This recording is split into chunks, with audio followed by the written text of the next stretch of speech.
हमने पिछले एपिसोड में देखा था कि किसी ने नारुतो को गोली मार दी है और इज़ाना कुरुकावा के बोलने पर काकुचो ने ताकेमिची को भी गोली मार दी है। नारुतो बोलता है कि हमारा लास्ट हैंडशेक होगा ताकेमिची, और वो ये बोलकर हाथ मिला लेता है। एपिसोड 3 स्टार्ट होता है और हमें दिखाया जाता है कि ताकेमिची सच में पास्ट में पहुंच चुका है। वो भाग रहा होता है, उसके दिमाग में सिर्फ नारुतो ही चल रहा होता है। वो पार्क में जाता है जहाँ पर नारुतो खड़ा था। नारुतो पूछता है कि तुमने मुझे इतनी रात में यहाँ पर क्यों बुलाया है। ताकेमिची सोच रहा होता है कि मुझे भरोसा है कि मैं फ्यूचर में जरूर पहुंच जाऊंगा अगर मैं हाथ मिलाऊंगा तो। फिर वो नारुतो के पास जाता है और उसका हाथ पकड़ के सोच रहा होता है कि मुझे भरोसा है कि मैं वापस जरूर जा सकता हूँ, पर वो नहीं जा पा रहा होता। वो प्लीज प्लीज करते वहीं बैठ करके रोने लग जाता है। तभी वो सोचने लग जाता है कि नारुतो ने मेरा हमेशा सपोर्ट किया है, तभी मैं आज यहाँ तक पहुंच पाया हूँ। फिर वो ये सब सोच करके और रोने लग जाता है। तभी हमें दिखाया जाता है कि ताकेमिची पार्क में एक स्लाइड पर बैठा हुआ है। तभी नारुतो उससे पूछता है कि ताकेमिची, क्या तुम ठीक हो? ताकेमिची बोलता है, हाँ मैं ठीक हूँ, सॉरी मैंने तुम्हें अचानक से इतनी रात में यहाँ पर बुलाया, अब तुम घर वापस जा सकते हो। यहाँ रात के 2 बज रहे होते हैं।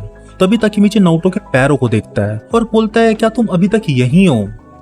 क्या तुम्हें याद है कि जब हम पहली बार मिले थे तो मैंने तुमसे क्या कहा था कि हिनाता फ्यूचर में मर चुकी है और मैं टाइम ट्रेवल कर सकता हूँ, और फ्यूचर में तुम और मैं हिनाता को बचाने की अपना पूरा ट्राई कर रहे हैं, पर अब मैं फ्यूचर में ट्रेवल नहीं कर सकता। फ्यूचर में तुम एक ट्रिगर थे, पर अब तुम भी मर चुके हो। अब मैं क्या करूँ? मुझे पता है कि ये सब तुमसे पूछने का कोई फायदा नहीं है। मैं पास्ट को दोबारा चेंज करूंगा और नारुतो और हिनाता को बचाऊंगा। अगर मैं एक बार सबको बचा लूंगा तो मैं फ्यूचर में वापस जा सकता हूँ, और फिर मैं दोबारा फेल हो जाऊंगा। शायद अच्छा होगा कि मैं मरा ही रहूं। वो अभी भी नारुतो के पैरों को ही देख करके बोले जा रहा था। तभी हिनाता उसी स्लाइड पर स्लाइड करते हुए ताकेमिची के पीछे आती है और उससे आई लव यू बोलती है। तभी उसे पता चलता है कि हिनाता ने ये सब सुन लिया है। हिनाता बोलती है कि मुझे लगता है कि तुमने मुझे गलती से नारुतो समझ लिया था। तभी ताकेमिची सोचता है, ओ शिट, मैंने इसे फ्यूचर वगैरह के बारे में सब बता दिया। तुम सच में कितने साल के हो? ताकेमिची बोलता है 26। हिनाता बोलती है, मैं तुमसे और कुछ नहीं पूछूंगी, बस तुम मुझे एक चीज बताओ, क्या फ्यूचर में ताकेमिची ने मुझे प्रपोज किया है? ताकेमिची बोलता है, नहीं अभी तक नहीं, पर मुझे लगता है कि अगर हमारी शादी हो जाएगी तो बहुत अच्छा होगा। तभी उसके दिमाग में आता है कि मैं ये क्या सोच रहा हूँ। हिनाता बोलती है, सच में? तो क्या तुम मुझे प्रपोज कर रहे हो? ताकेमिची हाँ बोलता है। हिनाता बोलती है, तो फिर मैं खुशी से मर सकती हूँ। ये सुनकर ताकेमिची रोने लग जाता है और सोचता है कि मैं इतनी जल्दी गिव अप बिल्कुल भी नहीं करूंगा। तभी हमें दिखाया जाता है कि सुबह हो चुकी है। वो दोनों अभी भी वहीं बैठे हैं। हिनाता बोलती है, मुझे पापा मम्मी के उठने से पहले घर वापस जाना होगा। ताकेमिची बोलता है, हिनाता मैंने जो तुम्हें पहले कहा था वो फ्यूचर वगैरह के बारे में।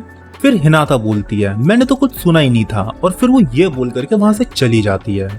ये सुनकर के ताकेमिची के अंदर एक अलग ही सी एनर्जी आ जाती है। वो सोचता है कि मुझे अभी बहुत से काम करने हैं। अब मैं फ्यूचर से वापस आया हूं तो मुझे पता है कि मेरे एनिमीज कौन है, जो पहले किसी भी फ्यूचर में नहीं था पर अब वो है। तो विदाउट अ डाउट उसकी प्रेजेंस ने माइकी को डार्कनेस में खींच लिया है, और इन सब के पीछे किसाकी है। मैं इज़ाना कुरुकावा को क्रश कर दूंगा और किसाकी मैं तुम्हें इस बार खत्म कर दूंगा।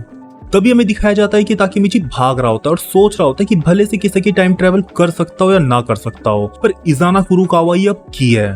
पर अब मैं कुछ सबसे ज्यादा जानना चाहता हूँ, तो वो ये है कि माइकी को इज़ाना कुरुकावा पर इतना ट्रस्ट क्यों है। शायद माइकी इज़ाना कुरुकावा से पहले मिल चुका है। तभी हमें द्राकिन दिखता है जो अपनी बाइक से कहीं जा रहा होता है। वो अपनी बाइक को रोक कर ताकेमिची से पूछता है कि हे ताकेमिची, तुम इतनी सुबह संडे को कहाँ जा रहे हो? तभी हमारा सीन कट होता है और हमें माइकी के दादाजी का घर दिखाया जाता है। उसकी बहन खाना बनाते हुए दादाजी से पूछती है कि ग्रैंडपा, क्या आप माइकी को मेरे लिए उठा दोगे? फिर माइकी की बहन और उसके दादाजी खाना खा रहे होते हैं। तभी माइकी फूड करते हुए आधी नींद में वहां पर आता है। वो अपने ग्रैंडपा को मॉर्निंग विश करता है और अपनी बहन को बोलता है कि मुझे ऑमलेट का योग फैला हुआ पसंद है। उसकी बहन बोलती है, तो खुद बना लिया करो। फिर हमें दिखाया जाता है कि माइकी के हाथ में एक टॉवल है। उसकी बहन बोलती है, अब तुम उस टॉवल को फेंक दो, तुम इस टॉवल को तब से यूज कर रहे हो जब तुम बहुत छोटे से थे। माइकी बोलता है, ये मेरी मर्जी है, तुम प्लीज सोया सॉस पास करो। तभी उनके घर की बेल रिंग होती है। वो द्राकिन था। माइकी अंदर से चिल्लाते हुए बोलता है, तुम मेरे रूम में जाओ और मेरा वेट करो द्राकिन। फिर द्राकिन बोलता है, मैं ताकेमिची को भी रास्ते से उठा लाया हूँ, क्या वो भी अंदर आ सकता है? माइकी ठीक है बोलता है। तभी वो दोनों माइकी के रूम के बाहर पहुंच जाते हैं। वो घर के बाहर की साइड था। ताकेमिची बोलता है, ये अलग है पूरे घर से। द्राकिन बोलता है, पहले ये एक शेड हुआ करता था, पहले सिनिचिरो यहीं पर अपने बाइक पर काम किया करता था। हम दोनों यहाँ पर बहुत ज्यादा आया करते थे। माइकी और मैं शिनिचिरो को पूरा दिन देखा करते थे बाइक पर काम करते हुए, और हम कभी थकते भी नहीं थे। तभी ताकेमिची माइकी का रूम देख करके हैरान हो जाता है। वो बोलता है कि ये कितना कूल है, तुम्हें नहीं लगता कि ये बहुत ज्यादा ग्रोन अप फील होता है? द्राकिन बोलता है, वेल यहाँ पर ज्यादातर सारा सामान शिनिचिरो का ही है। तभी वहां पर माइकी आता है। वो बोलता है सिर्फ वो बेड ही मेरा खुद का है।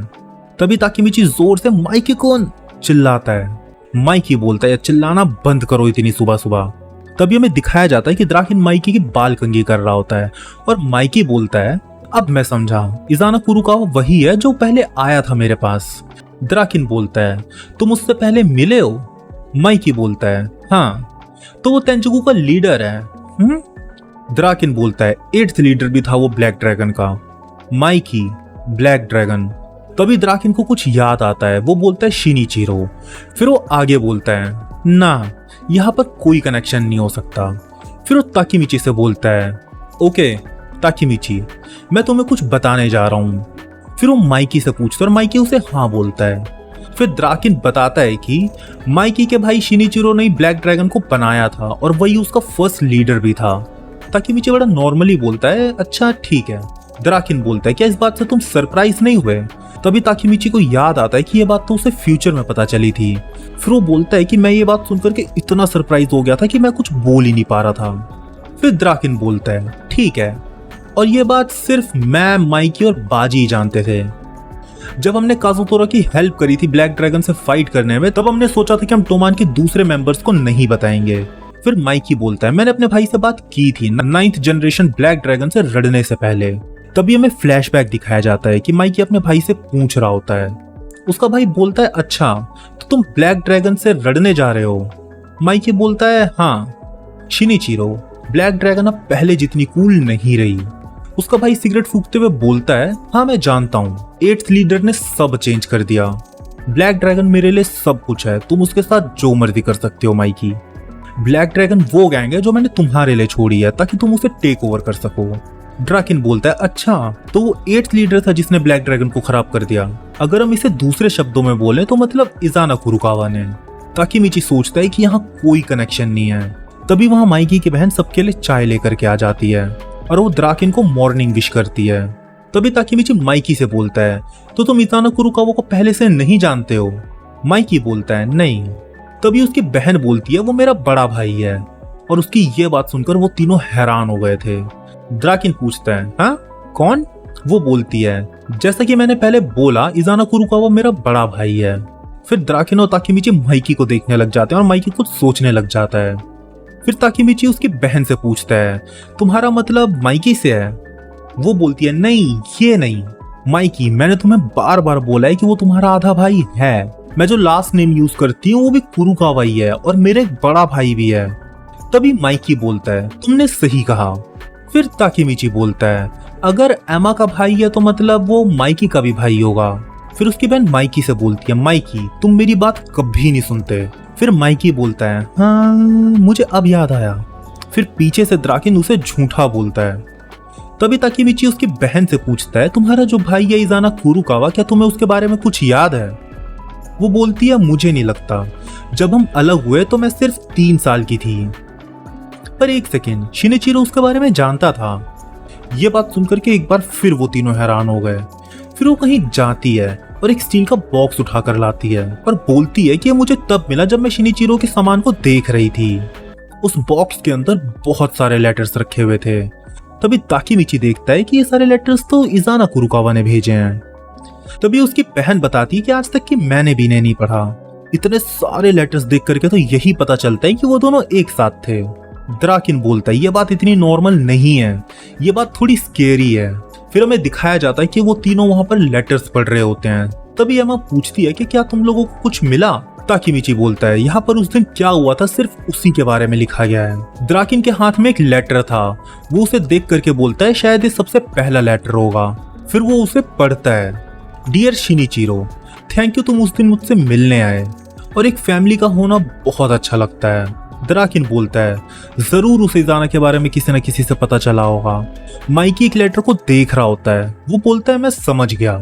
तभी वो वहां से मैं थोड़ी सी फ्रेश एयर लेकर के आता हूँ बोल करके चले जाता है। ताकेमिची सोचता है माइकी को क्या हुआ। तभी द्राकिन उस लेटर को उठाता है जो माइकी अभी पढ़ रहा था। द्राकिन उसे जोर से पढ़ता है। डियर शिनिचिरो, पहले मेरे सर में बहुत दर्द था, पर यह मैं शर्त लगा करके कह सकता हूँ कि ये उसी की वजह से था। ये उसी की गलती है।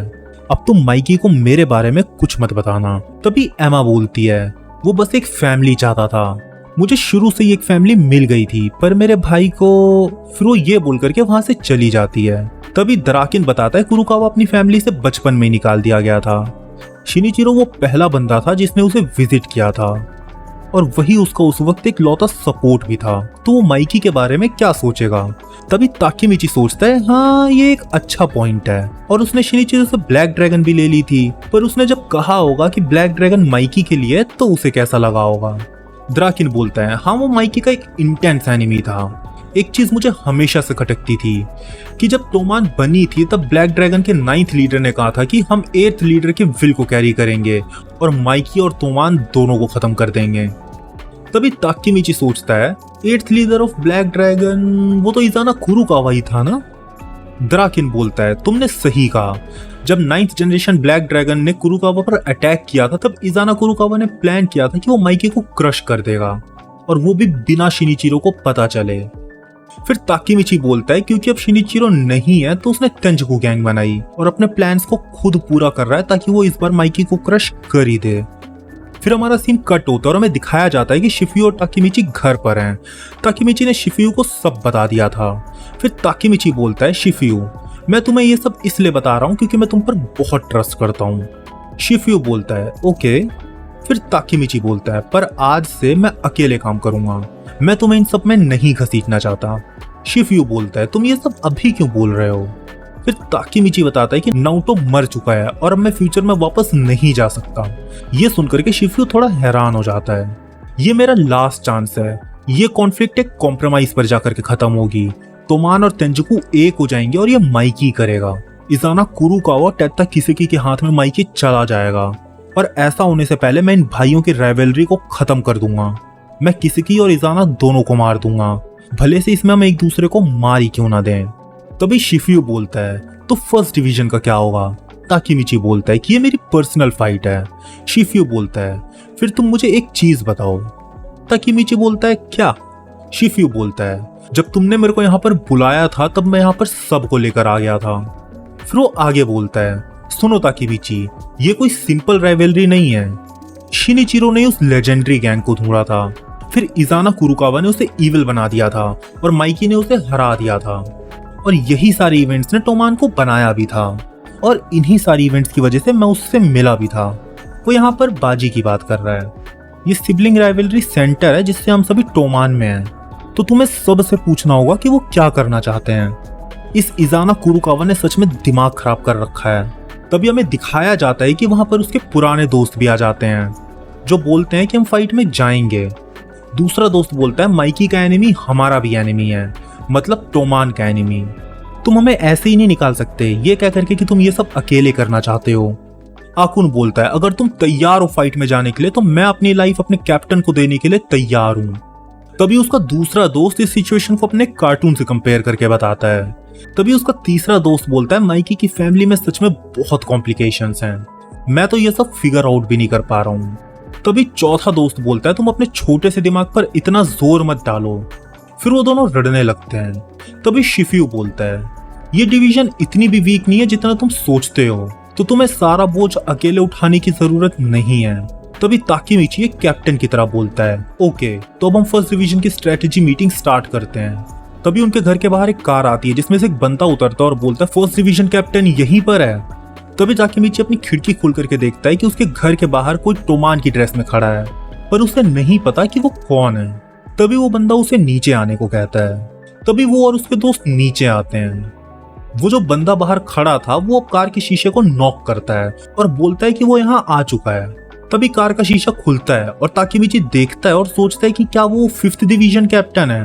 तभी शिफ्यू बोलता है, ताकेमिची ये सही नहीं लग रहा है, ये एक लौता बंदा है जिसे तोमान में एक स्पेशल पोजीशन मिली हुई है। तभी वो बंदा अपनी कार से बाहर आता है और बोलता है, यू हानागाकी। तभी शिफ्यू बोलता है, वॉच आउट ताकेमिची। तभी शिफ्यू और उनके बाकी दोस्तों को कुछ और बंदे आकर के पकड़ लेते हैं। तभी वो बंदा ताकेमिची को एक जोर का मुक्का मारता है। फिर वो ताकेमिची को उसके कॉलर से उठा करके बहुत मारता है, तब तक जब तक कि वो बेहोश ना हो जाए। ताकेमिची उससे बोलता रहता है कि तुम क्या कर रहे हो, तोमान के अंदर लड़ाई नहीं हो रही है। फिर वो बंदा बोलता है, डैम यू इजाना, मेरा काम बस बढ़ता ही रहता है।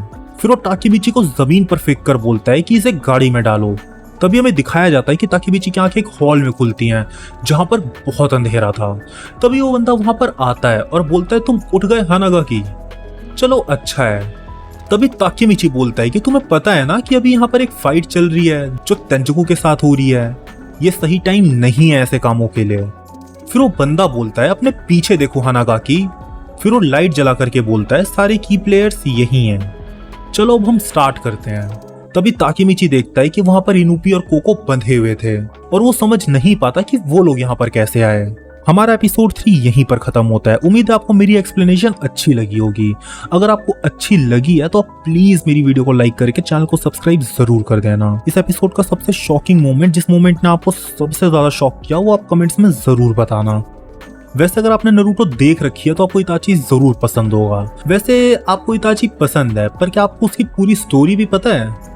नहीं पता तो आप टेंशन मत लो, मैंने उस पर एक इन डेप्थ एक्सप्लेनेशन बना रखी है जिसकी प्लेलिस्ट की लिंक आपको राइट में मिल जाएगी। आप उस पर क्लिक करके जरूर देख सकते हो, ये बहुत जबरदस्त है।